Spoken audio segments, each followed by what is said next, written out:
bonjour tout le monde. Alors, je vous retrouve aujourd'hui pour une vidéo qui va peut-être être plus courte que d'habitude. Je dis bien peut-être parce que on sait tous, si vous regardez mes vidéos, que j'ai la capacité de parler pendant 10 minutes d'un livre, donc c'est pas dit qu'elle soit beaucoup plus courte. Mais théoriquement, elle devrait l'être parce que c'est mon bilan là du mois de mars. Et j'ai pas énormément lu, enfin en fait, si on compte les mangas graphiques, si j'ai quand même pas mal lu. Mais en termes de romans, c'est pas mon mois record. Bon, en soi, j'ai fait autant que janvier. Que ouais, là j'ai lu 4 livres du coup courant mars. C'est pas le pire, c'est mieux que de rien lire du tout, mais c'est pas énorme par rapport à ce que je suis capable de lire, on va dire. Juste que voilà, j'ai beaucoup lu le mois d'avant pour le coup. Et quand je lis beaucoup, après j'ai tendance à être un petit peu démotivée après des grosses périodes de lecture intense, vous voyez, du coup à lire un peu moins. Et puis j'essaye de pas trop me forcer à lire pour le coup parce que ça reste un plaisir avant tout, voilà. Du coup, bah, j'ai lu un petit peu moins, mais j'ai quand même pas mal de trucs à vous présenter au final, surtout si on compte les mangas. Donc, bah, écoutez, si ça vous dit, je vous propose de regarder ça tout de suite. Alors, du coup, pour commencer, on va parler tout de suite de tout ce qui est graphique. J'ai lu un manga, mais j'ai lu pas mal de tomes. Je sais plus si j'en ai lu 15, je crois 14, 15, 15 il me semble. J'ai lu les 15 premiers tomes du coup de Bleach. J'ai que le premier à vous montrer, j'en ai que 3 en physique chez moi, du coup. Comme d'hab, je mets la photo quelque part là, histoire que vous ayez quand même le manga dans le bon sens. Donc Bleach, si vous ne connaissez pas, pour vous faire un rapide résumé, vous voyez le Gugus sur la photo, c'est Ichigo. Ichigo, c'est un adolescent, plutôt lambda sur à peu près tout, c'est-à-dire qu'il va au lycée, il doit avoir 16 ans je crois. Le seul truc un peu bizarre chez lui, c'est qu'il est capable de voir les fantômes. Il voit les esprits, enfin les esprits comme ça, il les voit, il peut leur parler et tout ça, et visiblement il n'y a pas beaucoup de gens qui ont cette capacité. Mais voilà, juste il sait qu'il voit les fantômes depuis toujours, il fait avec et puis c'est tout. Jusqu'au jour où une Shinigami va arriver dans sa vie. Et les Shinigami, c'est entre guillemets, si je peux dire, les anges de la mort. C'est-à-dire que c'est les gens qui sont là pour envoyer les âmes errantes de l'autre côté, quoi, si vous voulez, en gros, et pour s'occuper des espèces de monstres, des âmes qui sont devenues mauvaises, pour éviter qu'elles s'attaquent aux humains, quoi. Voilà. Du coup, bon, il va faire la rencontre d'une Shinigami, et ça va bouleverser toute sa vie, il va se passer plein de trucs. Je sais pas si vous êtes très manga graphique ou si vous connaissez cet univers-là, mais franchement, j'en lis pas beaucoup, honnêtement. Des mangas, bah là j'essaye. J'essaye de me refaire une petite culture autour de ça parce que j'en ai lu vraiment très très très peu dans ma vie. Et que bah, ça se lit bien, quoi, des mangas. Je veux dire, ça se lit assez rapidement. Enfin, surtout quand vous êtes habitué à lire des gros pavés en roman. Je trouve que c'est un format qui est plus frais presque, si je peux dire. Ça se lit bien, j'ai pas d'autre chose à dire. Donc, enfin voilà. Après, il faut s'habituer quand même au format. Bah, moi, je vous dis, je suis pas une grande adepte de manga. Donc, le fait de tout lire dans l'autre sens et tout, mon cerveau, il a mis un petit moment à se faire au pli du truc. Mais là, tome 15, ça va, c'est bon, tranquille. Du coup, pour vous parler juste rapidement de ce que je pense pour l'instant de ce manga qui fait 74 tomes, donc je n'ai vu que le début, hein, vraiment. Du coup, pour les 15 premiers tomes, on a une bonne partie quand même au tout début qui est là surtout pour poser le décor, expliquer qui sont les personnages, comment ça fonctionne et tout, comment fonctionne l'univers, tout ça. Bon, c'est un peu obligé. Donc forcément, les premiers tomes, c'est pas forcément les moments le plus palpitant de l'histoire, même si en vrai, moi j'aime bien. Je sais qu'il y a des gens qui n'aiment vraiment pas le début de Bleach et qui adorent la suite, c'est pour ça que je dis ça. Moi je trouve que ça reste sympathique, puis bon, dès qu'il commence à y avoir plus d'action, ça devient vraiment très très intéressant. Là, à tome 15, j'en suis à une partie où vraiment c'est très très très intéressant. C'est le stade où c'est limite difficile de poser les mangas, hein. C'est-à-dire que je tourne à 1 à 2 mangas lus par jour, mais pas en me forçant, c'est juste que je veux savoir la suite. Voilà, donc pour moi c'est un univers qui est vachement bien fait, que je trouve, enfin, je trouve ça pour un shonen, j'ai commencé quelques autres shonen qui m'avait pas forcément convaincu. Celui-ci, c'est vraiment un des seuls où je m'étais dit que c'était vraiment sympa, quoi. Enfin, donc voilà. Du coup, pour l'instant, les 15 premiers tomes, j'aime toujours beaucoup. Des fois, ça me fait bizarre de pas le regarder en version animée. Genre, j'ai presque envie de passer en mode animé, mais en même temps, il y a plein de détails dans les mangas qu'on n'a pas exactement de la même manière, je trouve, dans l'animé. C'est sympa d'avoir un peu ce format-là. Et voilà, bref, j'ai pas grand-chose d'autre à vous dire. Juste, je passe un bon moment de lecture. Franchement, j'ai lu 15 tomes en pas beaucoup de semaines, du coup, vu que j'ai commencé au milieu du mois à peu près. Et ouais, franchement, ça passe bien, Bleach. Voilà, donc si vous êtes curieux, qu'un jour vous voulez tester des mangas et que vous savez pas quoi lire, franchement, je trouve ça sympa. Voilà. Alors, ensuite, pour tout ce qui va être des romans, je crois que c'est dans l'ordre où je les ai lus, à peu près. Bon, au pire, on s'en fout un peu, mais bon. Il me semble que c'est dans cet ordre-là que je les ai finis. Alors, pour commencer mon mois de mars, j'ai lu Henri Heller. Euh, je crois qu'à l'heure actuelle, de toute façon, quasiment tous les livres desquels je vais vous parler, il y aura une chronique sur mon Instagram. Si vous voulez plus de détails sur mon avis, sur mon lien Instagram, c'est comme d'hab, il est dans la barre de description si ça vous dit. Du coup, c'est pour ça que je dis ça, parce que j'ai déjà parlé de ce livre sur Instagram, mais je crois pas que j'en ai parlé en détail sur YouTube. Il me semble que je vous ai déjà dit que j'avais bien aimé, mais que c'est à peu près tout qu'est-ce que je vous ai dit. Donc, pour vous expliquer pourquoi j'ai bien aimé, déjà pour le résumé de Henri Heller, on est sur un thriller paranormal où il y a un petit peu des entités comme par exemple des démons, des fantômes, ce genre de choses.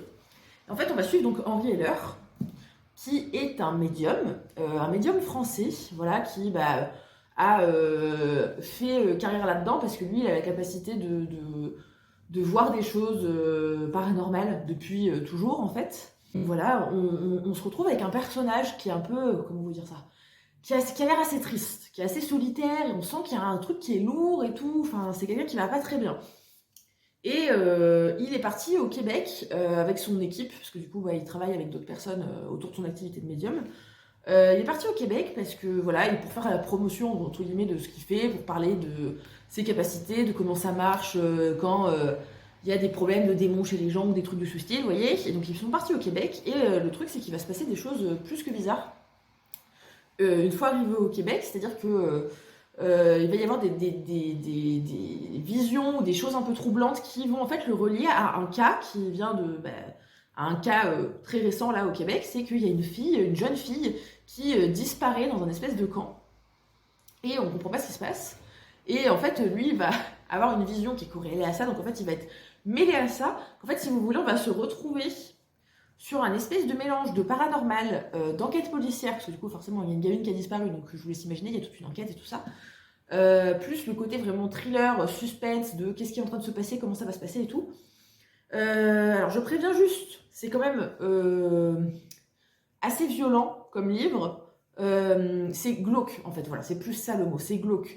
C'est que on va apprendre plein de choses sur des histoires de démons, de possession, de meurtres et tout, et à savoir quand même, c'est pour ça que je mets des petits trigger warnings, c'est assez difficile certains sujets qui sont abordés. Il y a par exemple, ça vous spoil pas vraiment que je vous dise ça parce qu'on en entend parler très vite, il y a beaucoup d'histoires de meurtres sur des enfants, d'histoires de violence autour de ça, où du coup on va parler de gens qui sont en deuil par rapport à leurs enfants, vous voyez ce genre de sujet, c'est quand même pesant, et ce livre, ça joue beaucoup sur cette corde-là, c'est-à-dire que si vous aimez les thrillers qui sont vraiment assez sombre, assez glauque, mais où du coup ça met une tension qui est vraiment présente et où ça rend l'intrigue palpitante, c'est le cas de le dire, je pense que ça peut vous plaire. Mais si vous préférez des thrillers peut-être plus légers, peut-être ça sera un peu trop pour vous, je pense. Mais du coup, pour mon avis personnel, moi je veux pas vous mentir que quitte à lire un thriller, j'aime bien quand c'est un peu sombre quand même, vous voyez. Là, je trouve qu'il y a une ambiance qui est même limite un peu gothique et tout, et moi, c'est ce genre d'ambiance-là que j'aime bien. Donc, pour le coup, personnellement, j'ai adoré. J'ai adoré cette histoire parce que je trouve que la plume m'a vraiment surprise parce que c'est vraiment le genre de livre, vous commencez à le lire, puis en fait, vous êtes emporté dans le truc. Vous comprenez pas à quel moment, mais vous avez juste qu'une envie, c'est de savoir ce qui va se passer à la fin. En fait, vous lisez, vous voyez. Mais bref, mon chat m'a fait perdre le fil de où j'en étais. Mais bon, bref, tout ça pour dire dans tous les cas que c'est un super thriller, que pour moi j'aime bien tous les codes du livre, comment c'est écrit, tout ça. Si je devais dire un bémol, parce que quand même pour moi il y a un petit bémol, c'est on insiste beaucoup sur le fait que le personnage principal va pas bien, même si au vu de ce qui se passe et de ce qui lui arrive, ça fait beaucoup de sens, vraiment. Mais j'ai trouvé que la dégringolade, comment dire, en gros, il y a une partie du livre, j'essaye de pas vous spoiler, hein, où la santé mentale du personnage principal est plutôt mise à mal, et je trouve que ça va peut-être un peu vite pour que ce soit vraiment 100% réaliste, mais bon, en même temps, au vu de ce qui se passe, c'est aussi logique que ça se passe comme ça pour rajouter un peu du côté tendu, dramatique à l'histoire, vous voyez, un peu. Ça m'a pas dérangé outre mesure, mais je pense que pour des gens qui lisent beaucoup plus de thrillers que moi, peut-être c'est le genre de détail qui vous plairait un peu moins. Mais je trouve, n'empêche que pour une petite autrice qui n'est pas très connue du tout, franchement, c'est bien. Franchement, pour moi, c'est un bon bouquin. En tout cas, j'ai passé un très très bon moment, et moi, c'est tout ce que je demande à un livre, donc en soi, je suis contente. Voilà, si vous voulez tenter le livre, franchement, il est pas mal. Ensuite, pour le coup, on va parler de ma seule déception du mois. Donc je vais essayer de passer quand même un peu vite parce que j'ai pas spécialement envie de complètement déglinguer le bouquin. J'ai fait déjà une chronique sur Instagram où j'ai essayé de rester objective, même si bon, le problème c'est que quand il y a plein de points qui vous plaisent pas, forcément, le fait de soulever plein de points négatifs, ça donne une image extrêmement négative du livre, mais bon, en même temps, c'est un peu l'image que moi j'en ai. Mais voilà, c'est juste que j'aime pas. Ça fait jamais plaisir d'arriver au stade où bah, vous démontez ce que fait un auteur, parce que enfin, j'ai pas du tout envie d'être irrespectueuse avec le travail de quelqu'un, c'est juste que moi, ça m'a vraiment pas plu.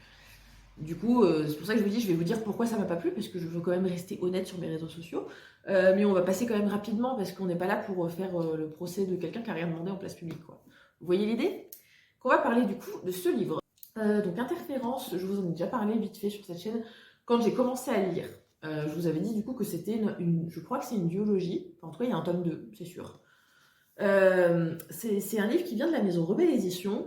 La maison Rebelle Édition, je connaissais pas, moi personnellement. Je suis tombée sur eux vraiment par hasard en convention, et j'avais essayé de reprendre des livres par curiosité pour découvrir un peu ce qu'ils faisaient, tout ça. Pour le coup, j'ai lu un autre de leurs livres qui s'appelle Comme. Comme c'est créature blablabla magique. J'ai plus. Vous savez quoi, je vais vous mettre la couverture de Com juste ici, comme ça vous voyez de quel livre je parle. Com, pour le coup, ça avait été une très bonne surprise. C'est de la fantasy fantastique. J'ai du mal à faire la différence entre les deux, moi, personnellement. J'ai l'impression que je passe mon temps à chercher des définitions de quelle est la différence entre le fantasy et le fantastique, et je tombe jamais exactement sur la même définition, c'est trop chiant. Donc bon, c'est, on va dire de la fantasy, mais peut-être du fantastique, mais vous voyez, c'est un monde où il y a des créatures magiques, de la magie, tout ça. Avec une petite romance mignonne. C'est un peu jeunesse quand même. Je trouve que c'est le genre de livre qui passe mieux, je pense, pour les 16 ans, on va dire, par là. Mais si vous aimez bien la jeunesse en tant qu'adulte, franchement, j'ai trouvé ça plutôt rafraîchissant, c'était sympathique. L'histoire était plutôt cool. Il y a eu quelques points négatifs, du coup, parce que ça sent un peu le début de l'autrice. C'est un livre où certains détails, je trouve, auraient pu être un peu plus affinés et tout, mais n'empêche que j'avais passé vraiment un très bon moment. Du coup, ça m'avait fait me dire que, franchement, je connaissais pas cette maison d'édition, mais que, bah, visiblement, ils faisaient des livres qui étaient quand même plutôt sympathiques. Du coup, bah, j'avais eu envie d'entamer celui-ci, donc Interférence. Parce que probablement, au vu du thème, ça devait me plaire limite encore plus que celui dont je viens de vous parler. Parce que ici, on est sur de la dystopie. Du coup, pour le résumé rapide, on va suivre le personnage de Sora. Sora, c'est une fille qui habite Genesis. C'est une ville dans le désert, un peu dans le futur, si vous voulez, où il y a eu un gros problème, une espèce d'apocalypse qui est tombée sur l'humanité, si je peux dire. C'est-à-dire qu'il y a eu un virus, le VH2, qui s'est déclaré un jour et qui s'est avéré vraiment particulièrement meurtrier. Et le problème, c'est que bah, ça a décimé toute une partie de la population mondiale à tel point que Genesis, le seul moyen qu'ils ont trouvé pour se protéger, c'est de fortifier leur ville pour que plus personne puisse rentrer et sortir. Et, ils ont fabriqué une espèce de puce qu'on peut se faire implanter si vous voulez. Et c'est des puces, le but c'est que ça détecte si vous êtes atteint du VH2 du coup. Du coup, si la diode reste verte en soi, c'est que tout va bien, mais dès qu'elle passe au rouge, ça veut dire que vous êtes malade. Et du coup, Genesis, c'est allé un peu plus loin que ça, parce que ça fait quand même quelques années là que le VH2 s'est déclaré. Non seulement ils ont fortifié, ils ont fait ce système de puces-là, mais en plus de ça, ils ont décidé qu'ils allaient ouvrir des pensionnats. Et en fait, tous les enfants sont retirés à leurs parents à l'âge de 5 ans pour être placés dans des pensionnats, parce que, en gros, on nous dit que les gens qui ont moins de 18 ans, on peut pas vraiment leur implanter des puces avant, parce que niveau système, enfin, au niveau de leur corps, au niveau anatomie des enfants, tout ça, genre les os ils sont pas bien développés, du coup ça serait dangereux de mettre des puces, blablabla. Donc on garde les enfants en sécurité jusqu'à ce qu'ils aient l'âge d'être équipés d'une puce, et dans ces cas-là, ils se retrouvent à vivre leur vie d'adulte dans Genesis, une fois sortis des pensionnats, en gros. Et donc on va suivre Sora, comme je vous disais, c'est une jeune fille qui vient tout juste d'avoir 18 ans et donc qui vient tout juste de se faire implanter et qui va commencer sa vie dans Genesis. C'est marqué dans le résumé, j'ai le droit de vous le dire. Et en fait, juste en faisant sa petite vie, elle va tomber sur James. James, c'est un garçon qui fait partie de la rébellion parce que en fait, Genesis, ça a l'air beau sur le papier, mais dans la vraie vie, c'est un peu, je vous l'ai dit, c'est une dystopie, donc voilà. Ils abusent peut-être un peu sur la protection contre le virus, on va dire. Disons que la protection devient vite un contrôle de population et c'est bof bof quoi. On apprécie moyen. Et du coup, elle va tomber par hasard sur James et elle va se retrouver emmêlée dans toutes ces histoires de rébellion en fait. Mais donc, voilà pour le résumé. Alors, sur le papier, honnêtement, moi je me suis dit ça va trop être mon truc, parce que ça a l'air trop bien. Ça a l'air trop bien parce que voilà, une histoire de dystopie, moi j'aime trop. Honnêtement, j'aime beaucoup les dystopies. Euh, avec une fille qui est plutôt jeune, qui a été embrigadée toute sa vie dans le désir de la dystopie, mais qui va se retrouver sortie du truc. Elle va se retrouver au milieu de la rébellion, mais la rébellion, il va falloir qu'il la convainque quand même que bah, ils ont raison et que c'est pas la ville qui lui a pris toute sa vie, que c'est eux qui avaient raison, que en fait c'est eux qui ont raison. Ça y est, je vous embrouille, c'est normal. Puis bon, on sent venir que Monsieur James, qui sort de nulle part, peut-être, il va être important dans l'histoire et que du coup on aurait une petite romance, tout ça. Enfin bref, tout présagé pour moi d'un livre, ma foi, sympathique. Et comme je vous l'ai dit, j'ai été très déçue, vraiment très déçue pour le coup, parce que j'ai pas trouvé ça du tout sympathique, en toute franchise. C'est-à-dire que l'idée est vraiment bien, et au début, ça partait très bien. Franchement, le premier tiers du livre, je trouvais que ça avait l'air vraiment bien. Parce que on est dans cette ambiance du dystopique, il commence à présenter un peu le monde, comment ça fonctionne et tout ça. On est du point de vue de Sora, donc Sora qui a passé toute sa vie dans un pensionnat où on lui a appris que Genesis, ils étaient parfaits, qu'ils prenaient tous les bonnes décisions, que c'était pour protéger les gens, qu'ils étaient gentils, que c'était grâce à eux qu'elle était toujours en vie, en gros. Et puis, elle commence à être confrontée à la rébellion, mais elle comprend pas bien ce qui se passe au début, puis elle est pas trop sûre de vouloir faire partie de ce micmac là, enfin vous voyez. Et ça, pour le coup, je trouvais que c'était vraiment la force du livre et le truc qui était intéressant et qui aurait pu être super bien travaillé sur quelque chose de bien, surtout qu'il y a un tome 2, donc vraiment, il y avait moyen de faire une intrigue un peu compliquée et tout, avec des intrigues politiques, avec une petite romance quand même et tout, enfin voilà, enfin vous voyez l'idée. Et non, parce que... alors moi, ça m'a pas plu, encore une fois, c'est très personnel. Ça m'a pas plu parce que j'ai trouvé que c'était pas travaillé d'une manière qui, moi, me plaisait. Parce que très vite, la romance se met en place tellement rapidement, en fait, que je trouve que c'est vraiment absolument pas du tout réaliste. Au-delà de ce problème d'irréalisme, ça fait très immature. C'est-à-dire que honnêtement, peut-être ce livre, si je l'avais lu à 15-16 ans, je pense que ça m'aurait plu. Peut-être même un peu plus jeune, 13-14 ans. Je pense que ça m'aurait plu. Mais alors là, à 26 ans, ça m'a pas plu. Ça m'a pas plu parce que c'est pas cohérent. C'est pas cohérent parce qu'on a des personnages qui tombent fou amoureux l'un de l'autre limite en 3 jours. Je suis désolée, c'est non. Parce qu'ils se connaissent pas, parce qu'ils apprennent pas à se connaître, mais qu'ils tombent quand même amoureux, vous voyez, qu'on nous parle vraiment d'amour. Hein. Ça fait pas de grand sens, je suis désolée, c'est pas comme ça que ça marche. Et moi, j'ai du mal à me sentir concernée quand les personnages sonnent faux, vous voyez. Et là, pour moi, ça sonnait vraiment très faux. Au point même où ça m'a carrément agacée et très vite, mais je me suis mise je sais pas comment dire, je levais les yeux au ciel, mais toutes les pages, tellement c'est devenu agaçant à peu près au centre du livre, parce que vraiment, toute leur vie, c'est l'autre, c'est-à-dire ce mec ou cette fille-là qu'ils ont rencontré 3 jours avant. Et au point de faire n'importe quoi en fait. Et bref, c'était très irréaliste et je trouve que ça donne une image de l'amour qui est franchement pas enviable du tout. C'est-à-dire que ce livre, c'est une histoire sur de la dépendance affective en fait, c'est tout. Hein. Et le truc, c'est qu'à partir de ce moment-là, il y a aussi commencé à y avoir pas mal d'incohérences dans l'histoire qui faisait que le livre sonnait encore plus faux. Il y a eu quand même plein de moments où, je sais pas, Sora c'est une étrangère, elle vient d'une ville où tout le monde est manipulé et dès le premier jour, elle se retrouve dans des salles avec les gens des trucs top secrets de la rébellion qui lui parlent de leur plan et tout, genre normal, tout va bien, le premier jour, sans savoir qui c'est. Et non, non, puis même, ils lui font confiance super vite, bref, je sais pas, c'est bizarre, c'est bizarre.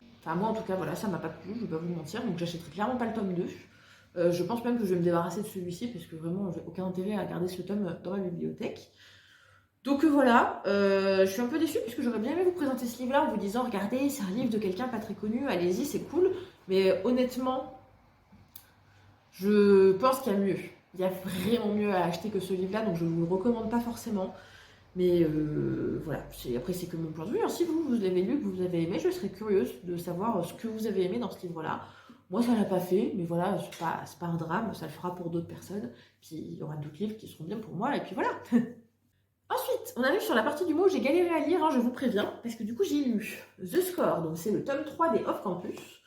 J'ai mis mais quasiment tout le mois à lire ce livre, c'est terrible, alors qu'il est pas mauvais, hein. Il est vraiment pas mauvais, donc c'est pas sa faute. Mais j'étais pas dans le truc. Ouais, j'étais pas à fond dans la romance là, ce mois-ci, j'avais pas forcément envie de ça en fait. je vous avoue. La première fois que j'ai lu les Off Campus, ça a été une révélation niveau romance, mais une révélation cette saga. C'est-à-dire que j'avais moins aimé le tome 4, et les 3 premiers tomes, mais des coups de cœur sur coups de cœur sur coups de cœur, j'avais trouvé que c'était fait d'une manière trop jolie. Je trouvais qu'on vivait vraiment les sentiments et les émotions des personnages à fond, que c'était, enfin, pour moi c'était vraiment bien. Et en fait là, ma relecture, je vais pas vous mentir, je suis un petit peu déçue par rapport à cet énorme coup de cœur. Je trouve toujours que c'est des bons bouquins. Honnêtement, c'est des belles romances, vraiment. Mais j'en avais un souvenir tellement fort, et en fait, depuis j'ai lu beaucoup de romances, et peut-être que je suis devenue plus compliquée. Pour moi, là, soit j'étais pas dans le mood romance, et du coup, à me forcer un peu à lire, bah, j'ai un peu gâché mon plaisir, et c'est un peu dommage. Soit vraiment, je vois plus les points négatifs de ces livres-là, tout simplement parce que bah, j'ai plus d'expérience dans la romance, donc forcément, je deviens plus critique, vous voyez. Jusque-là, je pensais que c'était mes romances préférées, et en fait, après les avoir relus, c'est clairement les Brittany et Cherry qui deviennent mes romances préférées. Même si je les aime toujours beaucoup, hein, le tome 1 restera mon chouchou parce qu'il traite de sujets qui moi me touchent beaucoup. Ce tome 3 là aussi, en vrai, il est quand même bien parce qu'on parle de trucs un peu. Il va y avoir toute une intrigue sur l'évolution de soi et sur les épreuves difficiles de la vie, par exemple gérer la maladie dans sa famille, ou il y a des problèmes de deuil par exemple dans ce livre. Je trouve que ça reste des sujets intéressants. Mais c'est beaucoup trop en second plan. En fait, ce livre-là, ce que je lui reprocherais maintenant, même si, encore une fois, je l'aime toujours beaucoup, hein. Mais là, ce que je lui reprocherais, c'est que c'est un peu trop smooth pour moi. C'est-à-dire qu'on est sur, pour ce tome 3, on est sur du Sex Friend to Lovers. C'est-à-dire que vraiment, les 2 personnages principaux, ils vont, dès le début du livre, décider d'avoir une histoire pas sérieuse entre eux. Et tout tourne beaucoup autour de ça. Tout tourne beaucoup autour de leur attirance. Et c'est pas un livre qui est romantique, c'est pas un livre qui est mignon. C'est un livre qui est un peu plus fait pour être drôle. Honnêtement, c'est un livre qui est drôle. C'est un livre qui fait réfléchir quand même sur certains sujets. Je trouve quand même que la relation Dean et Ali est sympathique. Mais ouais, ça a un côté peut-être un petit peu trop vulgaire et un petit peu trop smooth pour moi, parce que quand même, il y a beaucoup de ça dans l'histoire. Et autant la première fois que je l'avais lu, j'étais dans le mood pour lire ce genre de truc, hein. Franchement, il y a des fois où on aime bien pas se prendre la tête aussi, c'est agréable. Dans ces cas-là, c'est un très bon livre. Mais disons que là, où je voulais quand même replonger dans de la romance, peut-être pas tant pour le côté smooth, mais plus pour le côté développement de personnages et sentiments, bah, du coup, je suis restée un tout petit peu sur ma faim sur cette relecture. Voilà. Je continue quand même de clairement les recommander si vous n'avez pas lu les Off Campus. Autant celui-ci du coup est quand même assez smooth, mais beaucoup de gens l'adorent, sachez-le. Donc, enfin, Dean est quand même un personnage un peu spécial, mais dans le très bon sens du terme. Il vaut le coup d'œil pour moi.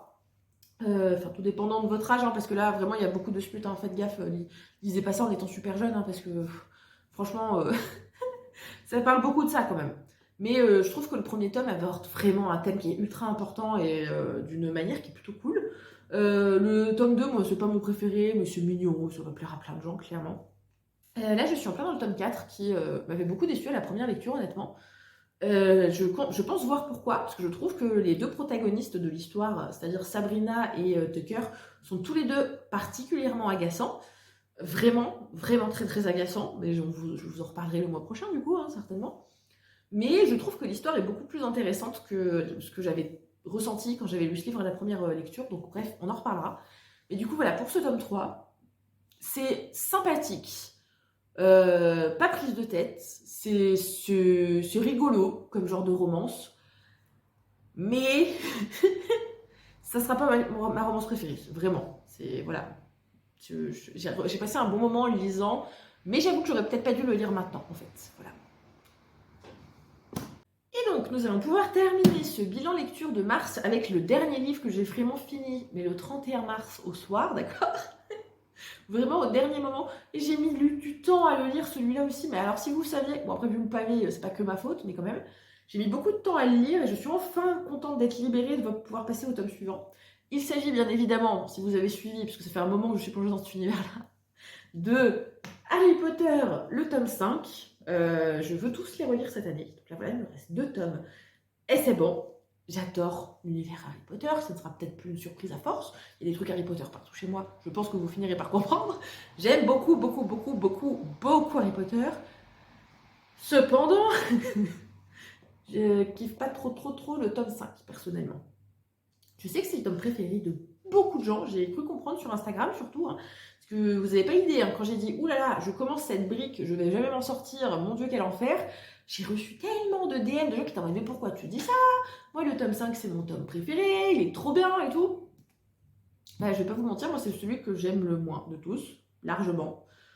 Pour moi, il y a vraiment un... Je sais pas, c'est bizarre à dire, mais je trouve qu'il y a vraiment une différence de ouf entre ce tome-là et les autres livres de la saga. Je pense que je peux comprendre ce qui plaît aux gens dans ce livre-là. Bah, surtout que j'en ai du coup discuté, peut-être avec quelques-unes d'entre vous, d'ailleurs, c'est possible. Je comprends complètement ce qui plaît. Moi, je vous avoue que ce qui me plaît pas, c'est que c'est trop long, à mon goût. Mais ça, de toute façon, c'est très personnel, hein. Mais bon, vous voyez un peu la bricasse, là, pour un livre de poche. Le truc, il fait 1031 pages. 1031 pages. Genre, à quel moment, il y a un auteur ou une autrice se dit, c'est normal comme taille de livre. Genre, oh non, c'est trop, c'est trop. Tu vois, 500 pages, moi je trouve que c'est un gros livre, les gars. 1031 pages. Oh, moi et puis Harry Potter, moi j'ai commencé à le lire dès que j'ai su lire. Ça, j'ai dû le lire, je sais pas quand est-ce qu'il est sorti, je devais peut-être avoir 8 ou 9 ans, un truc comme ça. Enfin, oh non. Puis là, vraiment, à la relecture, ok, le scénario est sympa sur pas mal de trucs de l'histoire du tome 5. Ok, je suis d'accord, j'admets. Tout le côté un peu ordre du phénix, rébellion, tout ça, c'est franchement intéressant. La fin, j'ai pleuré encore. Je pense que je pleurerai toute ma vie en relisant ce tome, c'est terrible. Et je pense que je le lis un peu à reculons à cause de ça aussi, parce que je sais qu'est-ce qui se passe à la fin et que moi, ça a détruit mon âme quand j'étais petite, d'accord? Donc c'est vraiment un traumatisme d'enfance, j'ai beaucoup de mal à le surmonter maintenant, d'accord? Bref, le truc qui fait que moi, bah, j'aime pas ce livre malgré tout ce que je viens de vous citer, c'est qu'il y a vraiment des parties qui servent à rien. Je suis désolée de le dire, hein. Il faudrait que je le lise en anglais, apparemment. Il paraît que la traduction est pas très bien faite et pas très juste par rapport au tome en anglais. Écoutez, l'année prochaine peut-être, ou celle d'après, j'aimerais bien essayer de les lire en VO pour voir s'il y a vraiment une différence, parce que là, franchement, je trouve qu'il y a des passages qui servent à rien. Et en fait, ça me gâche un peu la lecture. Je trouve aussi que, franchement, les chapitres de 30 pages et plus, c'est non. Même pour Harry Potter, hein, j'adore Harry Potter, mais plus de 30 pages le chapitre. Enfin, et avis à tous les auteurs qui nous écoutent. Enfin, c'est peut-être que mon avis, hein, mais je préfère lire un livre dans lequel il y a 100 chapitres, avec des chapitres de moins de 10 pages, que lire un livre dans lequel il n'y a que 5 chapitres. Ça va, mais c'est des chapitres de 50 pages. Genre, non. C'est horrible, les longs chapitres. Vous avez l'impression de jamais vous sortir du truc, quoi. Faites plus de chapitres, par pitié. Et ouais, au-delà des chapitres trop longs, il y a vraiment des passages. Bah, je reprends l'exemple que j'ai dit sur Instagram il n'y a pas longtemps. Quand ils arrivent à Poudlard, dans ce tome-là, il y a l'équivalent de 2 à 3 chapitres juste sur la première semaine de cours. Et il se passe rien de dramatique, hein, juste ils sont en cours. C'est-à-dire que pendant, du coup, 30 pages plus à peu près encore 30 pages, vous suivez 3 gamins de 15 ans qui vont au cours de métamorphose, puis qui disent blablabla, ceci, cela dans le cours, puis qui vont prendre le repas du midi à la grande salle en mangeant ceci et cela, puis qui vont au cours de potions de 13 heures qui durent jusqu'à telle heure, où ils disent blablabla pendant le cours, puis qui sortent dehors pour aller au cours de... Oh là là, mon Dieu. J'ai subi ma vie pendant ce livre, vous n'avez pas idée. Je crois que j'ai mis au moins plus de 3 semaines à le lire, honnêtement. C'est terrible. Non, c'est terrible. Peut-être plus, je crois que j'ai mis tout le mois à le lire, ça se trouve. Ça se trouve, je l'avais commencé au début du mois.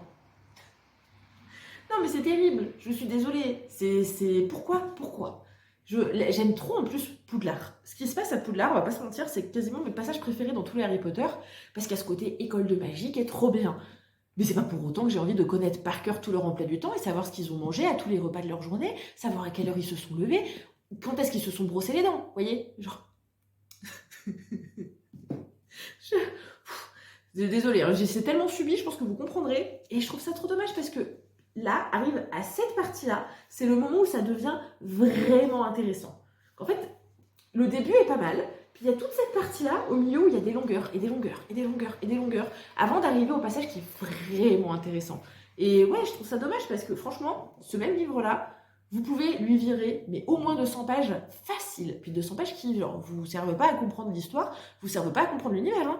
Juste 200 pages d'action inutile, que vous pouvez, mais dégager. Genre, sur des livres comme ça, qui quand même, à la base, hein, sont classés en jeunesse, je trouve que écrire de telles briques, qui apportent pas de détails vraiment intéressants à l'univers, bah c'est pas très très utile, quoi.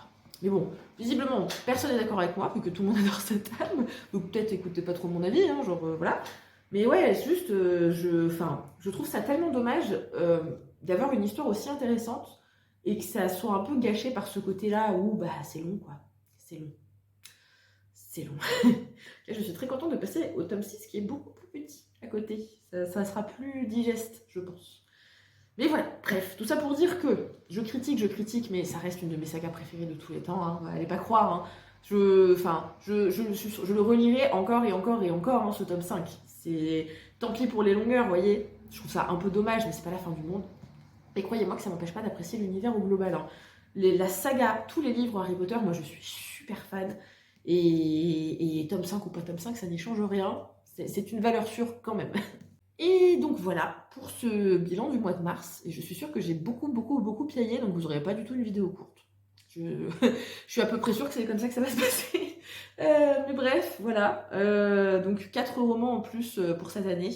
Et pas mal de mangas, mais moi je les compte pas dans mon total de livres du coup. C'était un bon mois. Par contre, en termes de qualité de livre, honnêtement, j'ai eu qu'un seul livre où j'ai dit vraiment waouh, c'était trop bien. Le reste, j'ai eu une grosse déception. Et 2 livres où, bon, ok, ça va, vous voyez. C'est un bilan, j'allais dire mitigé. Pas tant que ça va. C'était plutôt des bonnes lectures. Mais ouais, là, ça me manque de coup de cœur, tout ça. Je suis un peu coincée entre ces 2 sagas, là, je vous avoue. Je suis un peu coincée parce qu'il faut absolument que je finisse les 2 maintenant que je les ai commencés. Parce que oui, je suis une fille toquée. Moi, quand je commence une saga, il faut que je lise toute la saga. Je suis incapable de m'arrêter tant que je ne suis pas arrivée au bout. Et là, je subis un peu, parce que celle-ci, ça veut dire que là, je suis dans le tome 4. Et après le tome 4, il y a The Legacy. Donc je suis contente de lire quand même, parce que je le découvre, The Legacy, donc ce sera un peu mieux. Et donc encore 2 tomes avant d'arriver au bout de ça. Et du coup, bah là, le tome 5 que j'ai mis un mois à lire, il me reste 2 tomes aussi derrière, voyez-vous.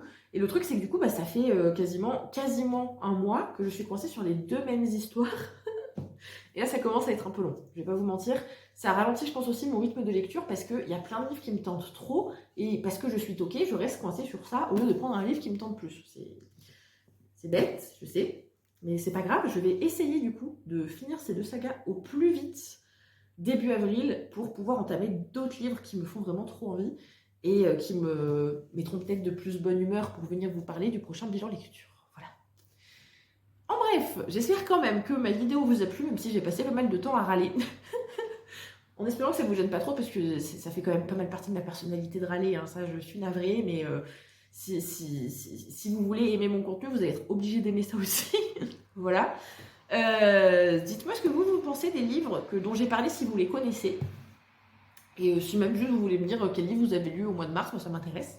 Je suis curieuse de savoir ce que les gens y lisent, parce que ça me donne des idées après pour lire des livres ou pour acheter des livres, genre voilà. Mais bref, en tout cas, merci d'avoir pris le temps de regarder cette vidéo. Merci si vous êtes abonnés, ça me fait trop plaisir d'avoir des gens qui me suivent et tout ça. Et puis voilà, moi je vous dis à bientôt pour la prochaine vidéo.